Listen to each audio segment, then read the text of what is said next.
But the floor is now open, and I give it to the distinguished representative of Haiti. Merci beaucoup, Monsieur le Président.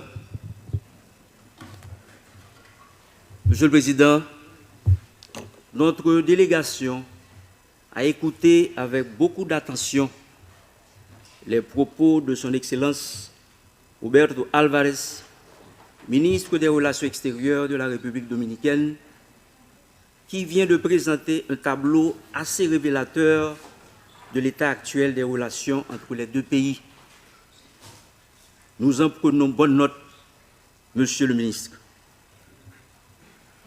Monsieur le Président, avant de donner lecture au Conseil des quelques faits publiés par le gouvernement de la République d'Haïti en lien avec la construction du canal sur la rivière Massacre, je voudrais faire référence à l'écrivain Eduardo Galeano, journaliste et poète uruguayen, là, mon estimable collègue Washington Abdallah serait d'accord avec moi, qui, dans son livre Les veines ouvertes de l'Amérique latine, publié en 1971, dénonce une attitude de non-respect généralement affichée envers Haïti. Et je cite, « Il faut le répéter jusqu'à ce que les sourds l'entendent. Haïti est le pays fondateur de l'indépendance de l'Amérique et le premier pays au monde qui a vaincu l'esclavage. Il mérite mieux que la réputation qui lui vient de ses malheurs. » Fin de citation. Monsieur le Président, comme nous le savons tous, les malheurs d'Haïti ont été légion au cours des siècles. Et je peux citer brièvement la dette de l'indépendance, les tremblements de terre, les ouragans dévastateurs, les embargos, les crises politiques à répétition et finalement la crise actuelle caractérisée par la violence aveugle conduite par les gangs armés sur une bonne partie du territoire.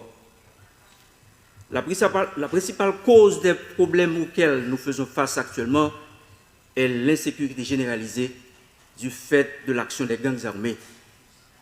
En réponse à la demande du gouvernement de la République, inscrite dans la lettre du Premier ministre, son Excellence Dr Ariel Henry, le 8 octobre 2022, ma délégation profite pour remercier les États membres qui ont contribué à l'adoption de la résolution 2699 par le Conseil de sécurité le 2 octobre dernier, autorisant la constitution d'une mission multinationale d'appui à la police nationale. Ma délégation invite les États membres de notre illustre organisation à contribuer par tous les moyens possibles en vue de permettre à la mission d'appui de se constituer effectivement.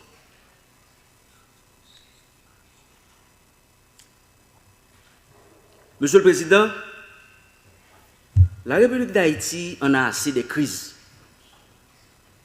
Ce n'est nullement le moment d'en alimenter une autre avec notre plus proche voisin. C'est d'ailleurs ce sentiment qu'a exprimé le Premier ministre, Dr Ariel Henry, qui, à une question de journaliste, a répondu en ces termes.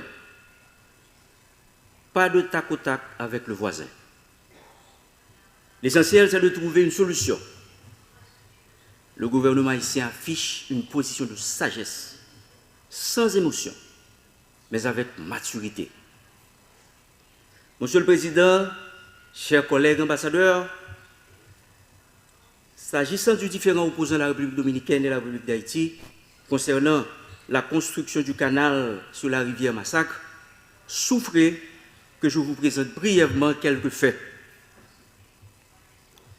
Le gouvernement haïtien, dans le but de maîtriser les crues de la rivière Massacre et mettre en valeur du même coup une partie de la basse plaine de Maribaou, dans le nord-est, a décidé en 2018 d'entreprendre la construction de systèmes d'irrigation pouvant arroser 3000 hectares de terre. Le dit système sera alimenté par les eaux de la rivière Massacre. Celle-ci est un cours d'eau frontalier formé par des affluents prenant source tant en Haïti qu'en République dominicaine. Ainsi, le territoire haïtien contribue largement à générer les débits mobilisables de cette rivière commune.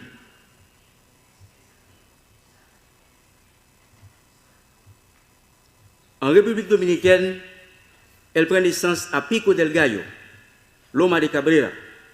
En Haïti, elle reçoit au niveau de Contrée Bernard plusieurs affluents, prenant naissance dans le versant haïtien de la cordillère centrale, notamment la rivière de Capotille, la rivière Gens de Nantes et la rivière La Mine.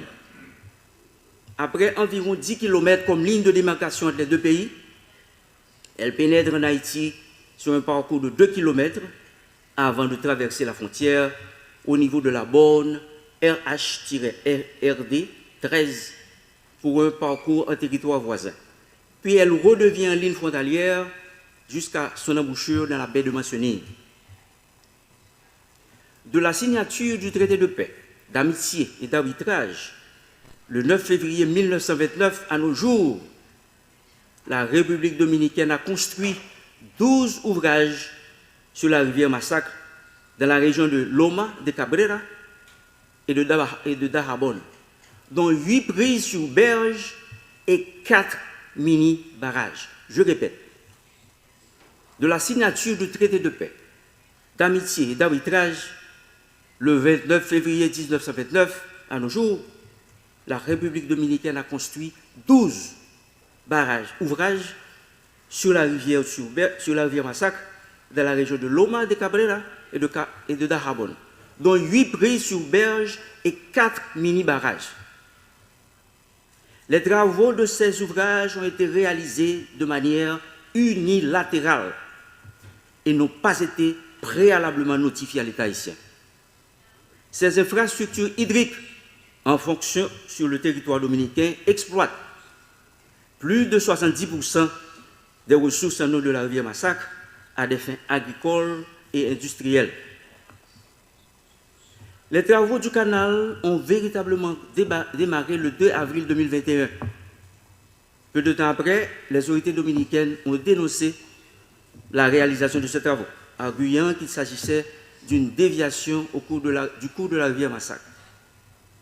Le 26 mai 2021, une délégation haïtienne s'est rendue à Santo Domingo en vue de faire valoir la position du gouvernement haïtien en présentant et en décrivant l'ouvrage de dérivation. Le 27 mai 2021, à la fin de la rencontre, les deux parties ont signé une déclaration conjointe stipulant notamment dans ces considérants: il est établi le droit pour les deux nations d'utiliser les eaux des rivières qui se trouvent dans la zone frontalière de manière juste et équitable. Le 7 juillet 2021, malheureusement, les travaux ont été interrompus avec l'assassinat du président Jovenel Moïse. Le mercredi 30 août 2023, des agriculteurs de la plaine de Bas-Maribaou ont entrepris la poursuite des travaux de raccordement du canal. Le 1er septembre 2023, le Premier ministre Ariel Henry a dépêché une mission sur le terrain en vue de discuter avec les riverains. Le 8 septembre, le gouvernement dominicain a ordonné unilatéralement la fermeture du poste frontalier officiel de Dajabón-Ouanamène. Parallèlement, l'armée dominicaine a fait une démonstration de force en mobilisant des engins lourds sur cette partie de la frontière. Le mardi 13 septembre 2023, les gouvernements haïtiens et dominicains ont décidé de commun accord de se réunir à Santo Domingo à travers la table hydrique binationale de la commission mixte bilatérale afin de trouver une solution juste et définitive à ce différend. Le 14 septembre 2023, alors que les deux parties étaient en pleine négociation, un décret présidentiel a été promulgué par le gouvernement dominicain mettant à exécution les menaces proférées 3 jours plus tôt de fermer les frontières terrestres, aériennes et maritimes avec Haïti. Ces mesures unilatérales ont amené la délégation haïtienne à mettre fin aux négociations bilatérales en cours. Monsieur le Président, chers collègues ambassadeurs, la construction du canal ne va pas s'arrêter. En regard de la topographie de la rivière Massacre, d'une part, ainsi que de la lettre et de l'esprit de l'article 10 du traité du 20 février 1929, d'autre part, le gouvernement haïtien clame son droit d'utiliser de manière juste et équitable les eaux de la rivière Massacre, rivière frontalière et successive, alimentée par des affluents des deux pays. La situation actuelle, caractérisée par la fermeture des frontières terrestres, aériennes et maritimes, ainsi que la mobilisation de troupes militaires du côté dominicain, n'est profitable ni à la République d'Haïti, ni à la République dominicaine. Il y a une urgente nécessité de calmer les esprits et de prendre des mesures concrètes pour une désescalade. Haïti condamne fermement l'utilisation de la menace, des manœuvres d'intimidation et de la désinformation qui ne sauraient se substituer au respect des engagements internationaux. Le gouvernement haïtien exprime sa grande préoccupation face à l'intransigeance des autorités dominicaines. Il condamne fermement leur récente décision d'agrandir le canal de la Vihia avec l'intention officiellement affirmée de dévier complètement les eaux de la rivière Massacre afin d'en priver les utilisateurs haïtiens en violation flagrante du traité de paix, d'amitié, d'arbitrage du 20 février 1929.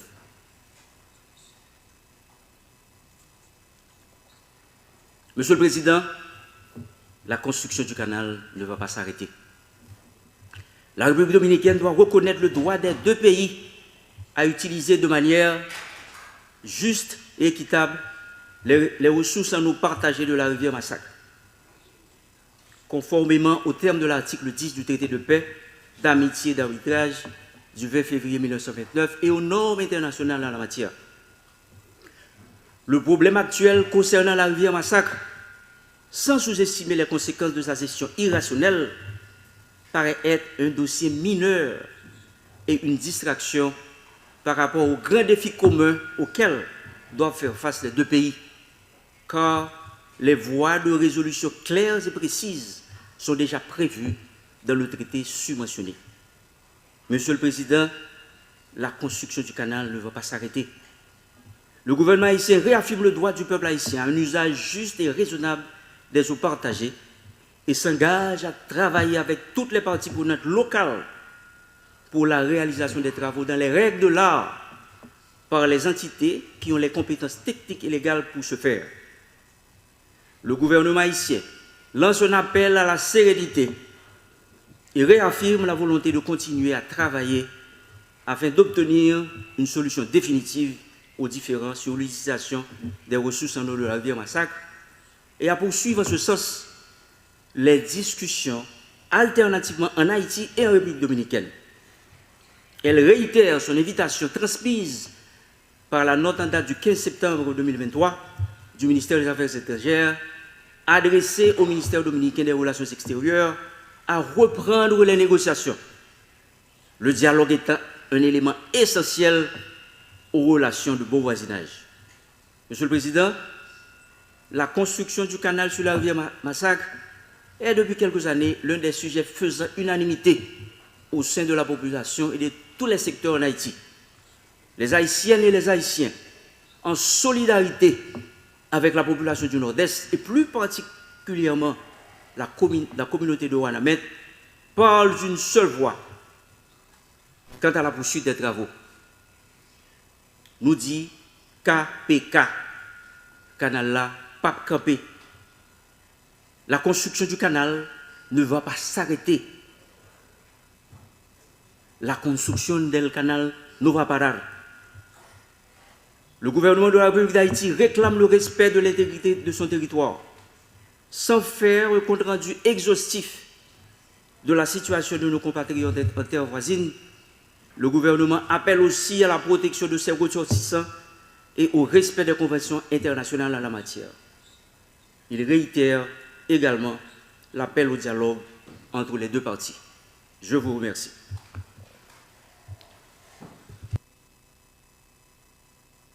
Thank you very much, the distinguished ambassador of Haiti. Now, colleagues, the floor is still open for any delegations that may wish to speak to this matter, and I recognize the ambassador of Costa Rica.